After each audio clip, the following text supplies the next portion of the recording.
Hey, Bastish B here for 64K and welcome to another video special.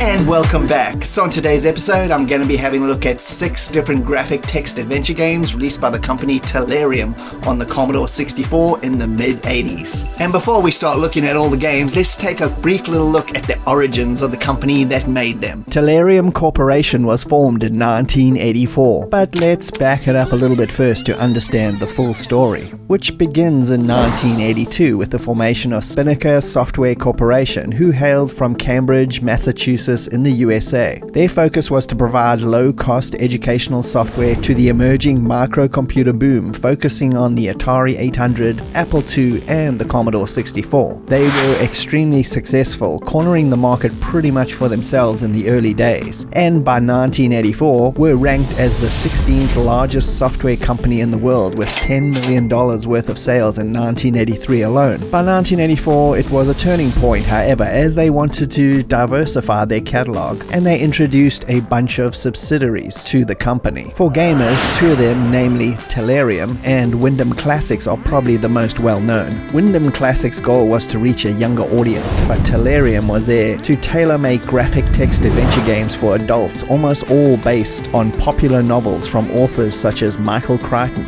Ray Bradbury, Arthur C. Clarke, and many more. 8 games were released in total, with 6 of them hitting up the Commodore 64. The Scoop and Shadowkeep were DOS and Apple II only releases. Their games were received extremely well and are renowned for their excellent quality in production values and presentation. By the end of 1984, Spinnaker had successfully launched 7 new subsidiaries to broaden their massive software market appeal. And now that we know the company, let me introduce you to the 6 games we're going to look at today. 1984 gave us Michael Crichton's Amazon and the fantasy adventure of Dragon World, Ray Bradbury's classic novel Fahrenheit 451, and Arthur C. Clarke's Rendezvous with Rama science fiction novel. And in 1985 delivered the last 2 C64 releases with The 9 Princes of Amber and Perry Mason, The Case of the Mandarin Murder. So let's go back to their first games and start in 1984.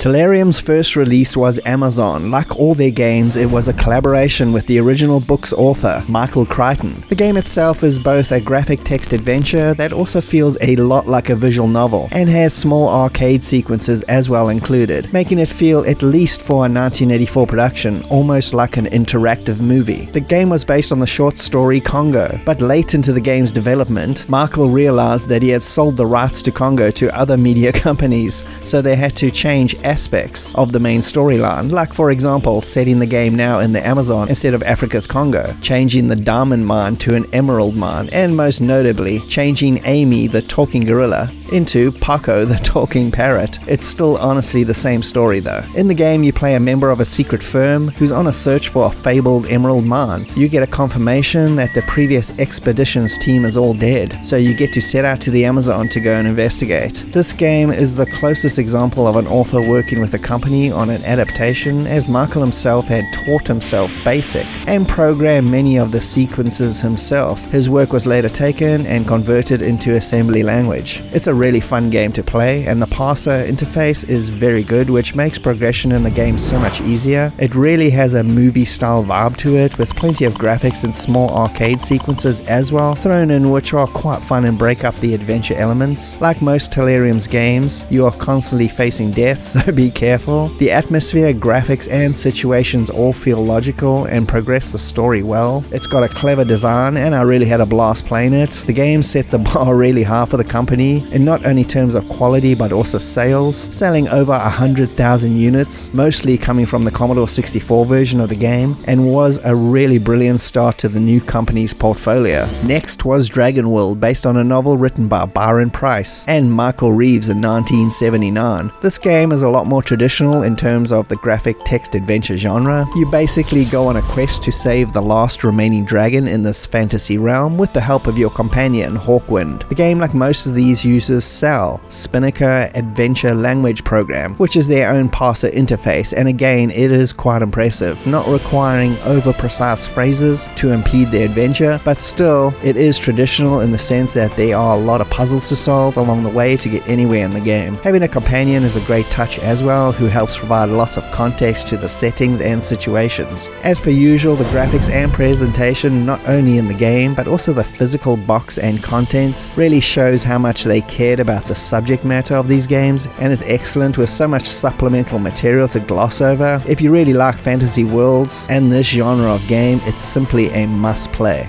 Next was Fahrenheit 451, based on the 1953 science fiction novel by Ray Bradbury. The game puts you in the role of Guy Montag, who joins a resistance group to help release the complete archives of the New York Library book collection to the general public. As in this future society, books and ideas have been suppressed almost out of extinction to keep the public dumb and compliant. It sounds closer to reality now than it probably was ever really intended. The game plays out and unfolds like a book in a sense, that each scene leads to the next. If you manage to survive, that is. Death is around every move in this game. Just be prepared to die a lot. It's all part of the gameplay though. A little bit of trial and error is definitely going to be necessary. The puzzles are a little bit tricky, requiring thought in items, but are logical overall. You also have to find safe areas in this game to rest and eat, which is pretty realistic in that sense. Ray Bradbury himself oversaw the project by writing the prologue and responses by the computer Ray, with Len Newfield of the Be an Interplanetary Spy novel series of books adapting the book and plot text into game form. This is another great example of an author and a company working together.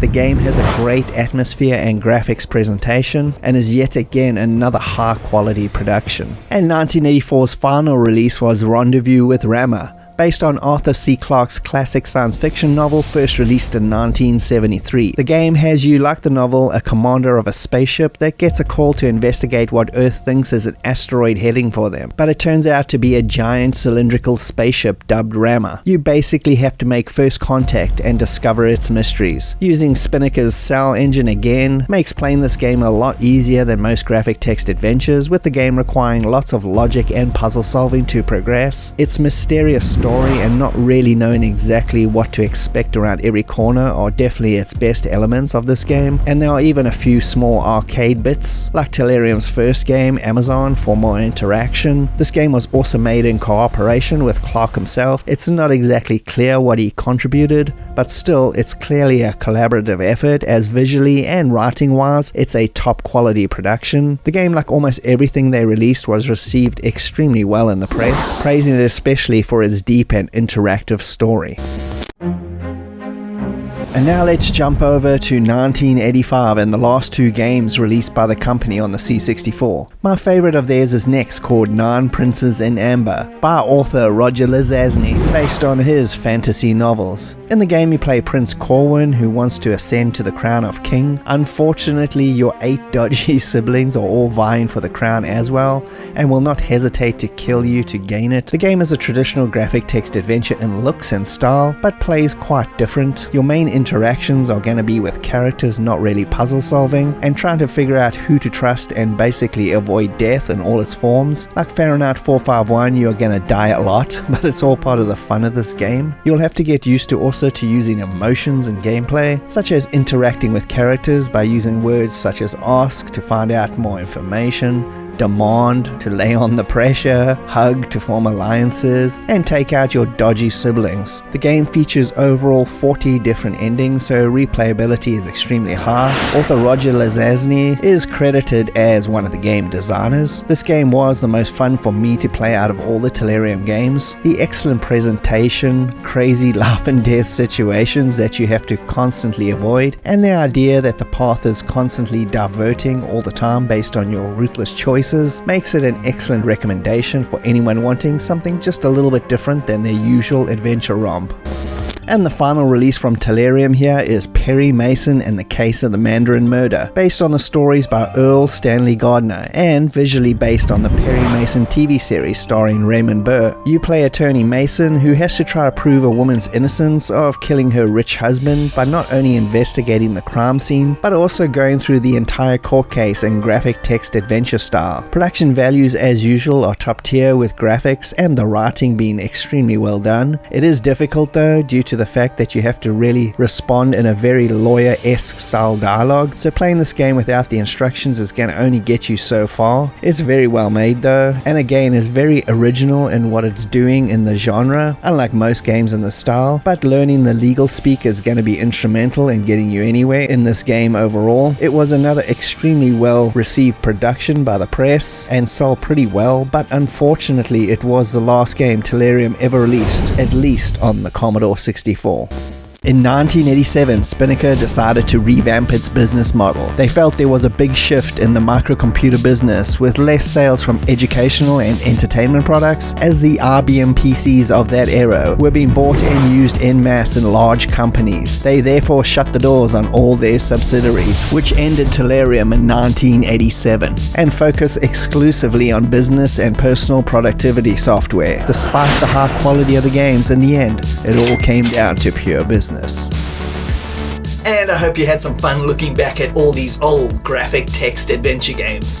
Thanks for joining me, Bastish at 64K. I hope you had a good time.